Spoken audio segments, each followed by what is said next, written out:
आज हामी noun and the number part 2 अन्तर्गत कुरा गर्न गइरहेछु। प्रथम पार्टमा हामी 1 देखि 10 नम्बरसम्म रुलको बारेमा कुरा गरे, जसमध्ये पहिला हामी कुरा गरेका थियौँ कि what is voiced sound, what is voiceless sound and what is sibilant sound. त अब कहाँ त्यसमा एस थप्दाखेरि उसको उच्चारण स हुन्छ, कहाँ एस थप्दाखेरि उसको उच्चारण ज हुन्छ र कहाँ त्यसमा एस वा इएस थप्दाखेरि त्यसको उच्चारण इज वा एज हुन्छ। र यसको साथसाथ अरू धेरै 10वटा नियमको बारेमा हामी पार्ट 1 मा चर्चा गरे। आज हामी 11 रुलदेखि अब यसमा चर्चा गरिरहेछु। Rule for nouns ending in is changes to es to form the plural। मतलब यदि कुनै शब्दको अन्तमा is रहन्छ भने त्यो is लाई es मा चेन्ज गर्नुपर्छ। मतलब यो I लाई हामी e मा चेन्ज गरिदिन्छौँ त हाम्रो त्यो प्लुरल बनिहाल्छ। अब जस्तै यो नियम आधारमा हाम्रो वर्डहरू छन् crisis, analysis, thesis, basis, axis, diagnosis. अब जस्तै यहाँ हेरौँ त यहाँ crisis a time of great difficulty, analysis a careful study of something, thesis a long research paper, basis the main idea or foundation, axis a central line around which something rotates, diagnosis identification of a disease, hypothesis a proposed explanation, oasis a fertile area in a desert, र paralysis loss of ability to move। अब हाम्रो 12 नम्बरमा छ we add s to compound nouns formed by main noun and a preposition। अब यहाँ हेरौँ compound noun मतलब जब 2 वा 3वटा शब्दहरू रूट वर्डहरू मिलेर एउटा वर्ड बन्छ र जसको एउटै मिनिङ हुन्छ त्यसलाई हामी कंपाउंड वर्ड भन्छौँ। त कंपाउंड वर्डमा एउटा वर्ड मेन हुन्छ त त्यो मेन वर्डमा एस थपेर हामी उसको प्लुरल बनाउँछौँ। जस्तै मदर इन ल त mothers in law, passer by passers by, son in law sons in law, commander in chief commanders in chief, brother in law brothers in law, sister in law sisters in law, father in law fathers in law. अब त्यस्तै daughter in law, attorney at law, court martial, governor general etc. अब छ हाम्रो 13 मा plural of man ending words. Man ending words को हामी plural कसरी बनाउने त पहिला हामी यहाँ यसको समरी हेरौँ के भन्छ यो रुलमा यो सम्बन्धमा। इफ मैन मतलब मैन को मतलब यदि पर्सन वा मेल बोध हुन्छ भने उसको MEN मैन प्लुरल बनाउने। If man is just part of the word, तर मैन जब कुनै शब्दको एउटा हिस्सा मात्रै हुन्छ भने त्यो अवस्थामा हामी मैन पछि एस थप्ने। तब MEN मैन को MEN नगरेर हामी MENS मैन्स गर्छौँ। जस्तै मैन मेन, अब यहाँ यसको मतलब मेल पर्सन भयो।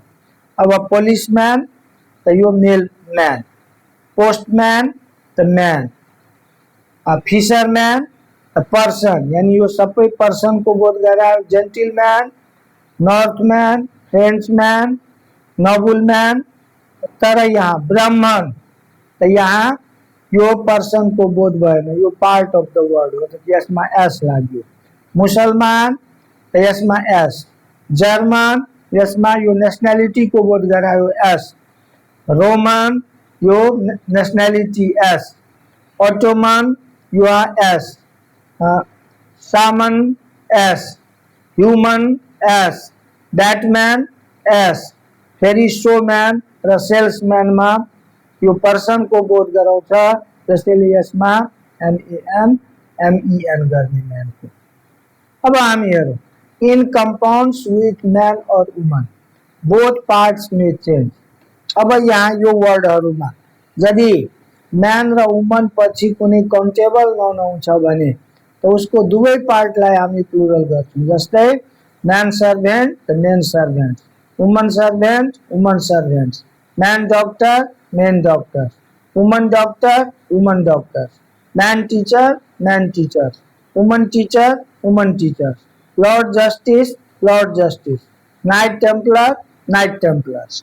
अब फेरि in compound where the main words comes at the end, plural is formed in the last word। तर अब यहाँ यसमा यो शब्दहरू म्यान वा वुमनबाट सुरु छ, तर यसको मेन वर्ड अन्तमा आएछ, त्यसैले यसको अन्तिम भागवाला वर्डमा एस थपेर हामी प्लुरल बनाउँछौँ। त man eater man eaters, man lover man lovers, man hater man haters, woman lover woman lovers, woman hater woman haters। In fixed compounds or hyphenated nouns, the plural usually goes to the last word। अब यहाँ यो hyphenated wordहरु जुन छ, जस्तै forget me not, त अब यसमा forget me nots यसको अन्त भागमा एस थप्छ, त यो यसको मिनिङफुल को नाम। गो बिट्विन गो बिट्विन बीच वाला मध्यस्थ, गुड फॉर नथिंग तो गुड फॉर नथिंग निकम्मा मानिस, लुक आउट तो लुक आउट पहरेदार निगरानी गर्ने, ड्रॉबैक तो ड्रॉबैक्स कमजोरी अवरोध, पिक मी अप्स ताजा पार्ने पेय वा वस्तु। अब हाम्रो छ in the words ending with full the plural is made by adding S at the end. यदि कुनै शब्दको अन्तमा फुल आउँछ भने त्यसमा हामी अन्तमा फुलको अन्तमा एस थपेर प्लुरल बनाउँछौँ। जस्तै ग्लास फुल ग्लास फुल्स, स्पुन फुल स्पुन फुल्स, माउथ फुल माउथ फुल्स, कप फुल कप फुल्स। अब हामी अर्को रुल हेरौँ, numeral adjective plus hyphen plus noun बराबर नॉन स्टेज सिंगुलर। यानी यो न्यूमरल एडजेक्टिभ पछि जुन नाउन आउँछ त्यो नाउन सधैँ सिंगुलर स्टेज रहन्छ र लास्ट वाला भागमा हामी उसमा एसवाईएस थपेर खास गरेर प्लुरल बनाउँछौँ। जस्तै 5 रुपी नोट त 5 रुपी नोट्स, यानी रुपीमा नथपेर नोटमा थप्छौँ। She has 2 5 rupee notes. 50 foot tape त 50 foot tapes, it is a 50 foot tape.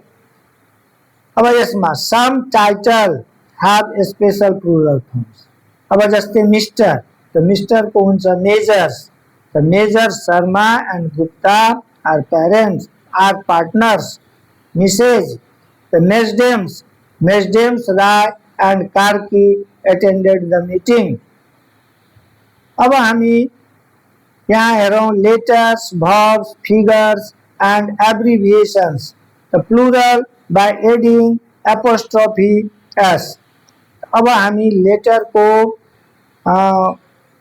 वा भर्ब को वा फिगर को प्लुरल बनाउँदाखेरि त्यसमा एपोस्ट्रोफी एस थप्नु पर्छ। जस्तै एस लेटर भयो त यसमा apostrophe S. Mind your P's are Q's. B B's he wrote a small bees neatly। cells count the cells in the poem। wheels the wheels are repeated। BAs there are many BAs in this college। MAs we need 2 MAs for the job। अब यहाँ some abbreviations plural by doubling the letter। The century, the CC double गरिदिन्छु. He lived in the CC. P page, the PP pages. अब छ हाम्रो next नम्बरमा four nouns ending in US changes to I. यानी कुनै वर्डको अन्तमा यदि US रहन्छ भने हामी त्यो US लाई I मा चेन्ज गरेर प्लुरल बनाउँछौँ. जस्तै सिंगुलरमा यहाँ छ हाम्रो क्याक्टस. क्याक्टस क्याक्टस को यहाँ भइहाल्यो क्याक्टी, यानी US लाई हटाएर यो US को सट्टामा I गरिदियो. अब क्याक्टस को a desert plant with spines. त्यसपछि fungus, a group of organisms like mushrooms. त्यस्तै focus, a point of concentration. त्यस्तै nucleus, the central part of a cell. त्यस्तै stimulus, the something that causes a reaction. त्यस्तै syllabus, a course outline of a study. त्यस्तै alumnus, a former student of a school or college. त्यस्तै radius, a line from the center to the edge of a circle. त्यस्तै terminus, the end point or final station. अब हामी अर्को नियममा हेरौं र हाम्रो अर्को नियममा छ nouns ending in um changes um to a. यानी कुनै वर्डको अन्तमा यदि um रहन्छ भने त्यो um लाई हामी हटाएर a मा चेन्ज गरिदिन्छौं. जस्तै करिकुलम, त करिकुला, bacterium, bacteria, datum, data, medium, media, forum, फोरा, मेमोरेंडम, मेमोरेंडा, एस्ट्रेटम, एस्ट्रेटा. त्यस्तै एवेंडम, एवेंडा. अब यहाँ यसको मिनिङहरु यहाँ दिया छ. अब जस्तै यो करिकुलम को a set of courses or lessons, bacterium को a microscopic single celled organism, datum a piece of information, medium a means of communication or material, forum a meeting place for discussion, memorandum an official note or record, stratum a layer of material or society. त्यस्तै addendum त यसको an addition to a book or document. अब हामी हेरौं यो rule को अपवादमा यो um बाट यो शब्द अन्त हुन्छ, तर यसमा यो um लाई a मा चेन्ज गरेर मात्रै हामी s धेरै ठाउँमा थप्छौं र धेरैमा दुवै फर्मुला हुन्छ. दुवै प्रकारको स्पेलिङ एक्सेप्टेबल छन्. जस्तै अब पहिला हामी हेरौं एल्बम, त एल्बम्स, फोटो और म्युजिक बुक. त्यस्तै असाइलम, त असाइलम्स, सेफ प्लेस. त्यस्तै प्रीमियम, त प्रीमियम्स, एक्स्ट्रा कॉस्ट और बोनस. त्यस्तै स्टेडियम, त स्टेडियम्स पनि हुन्छ, स्टेडिया पनि हुन्छ, स्पोर्ट्स ग्राउन्ड. त्यस्तै फोरम, फोरम्स पनि हुन्छ, फोरा पनि हुन्छ, डिस्कसन प्लेस. त्यस्तै पेन्डुलम, पेन्डुलम्स, स्विंगिङ वेट. त्यस्तै अल्टिमेटम, त अल्टिमेटम्स वा अल्टिमेटा, फाइनल डिमान्ड. त्यस्तै त्यस्तै छ हाम्रो मसोलियम, त मसोलियम्स, लार्ज टर्म. त्यस्तै अक्वेरियम, त अक्वेरियम्स वा अक्वेरिया, फिश ट्याङ्क. त्यस्तै मिलेनियम, त मिलेनियम्स वा मिलेनिया, 1000 इयर्स. त्यस्तै रेफरेन्डम, रेफरेन्डम्स वा रेफरेन्डा, पब्लिक भोट. त्यस्तै जिम्नेजियम, जिम्नेजियम वा जिम्नेसिया, स्पोर्ट्स हल। त्यस्तै अब यहाँ यो वर्डहरू यो चार्टमा छ, हामी यसलाई हेर्दै जान्छौँ र अब हामी अर्को कुरा गरिरहेछौँ। For nouns of Greek origin ending in on, we change on to a। यानी जुन वर्डको अन्तमा on आउँछ त्यो वर्डहरूमा हामी के गर्छौँ, on लाई हटाएर त्यसमा ए दिन्छौँ। जस्तै फेनोमेनन, फेनोमेनन त फेनोमेना। त्यस्तै अर्को छ हाम्रो क्राइटेरियन त क्राइटेरिया। अब यो standard of judgement, a phenomenon को an observable event or fact। जैसे automaton a self operating machine। polyhedra a solid shape with flat faces। अब अर्को छ हाम्रो prolegomena a critical introduction। अब हामी words remain always in singular. अब जति वर्डको बारेमा हामी भनिरहेछौँ त्यो सधैँ सिंगुलरमा हुन्छ, कहिले पनि प्लुरलमा जाँदैन।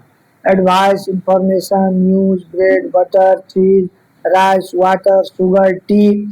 र यहाँ यसको मिनिङ पनि छ र इक्जाम्पल सेन्टेन्स पनि छ। जस्तै coffee, milk, furniture, masonry, luggage, baggage, crockery, cutlery. त्यस्तै pottery, jewellery, music, poetry, scenery, health, traffic, safety, liberty, freedom, gratitude, patience, espionage, wreckage, parking, smoking, breakage, drainage, rubbish, wastage. त्यस्तै status, drapery, confectionery, greenery, technology, maintenance, foolery, espionage, postage. अब हामी यहाँ यसको change the following into singular, यानी यो exercise 1 जुन छ त्यो प्लुरलमा छ, यसको सिंगुलर बनाउने र यो 2 र 3 एक्सरसाइज जुन छ त्यो सिंगुलर वर्ड दिया छ यसको प्लुरलमा चेन्ज गर्ने।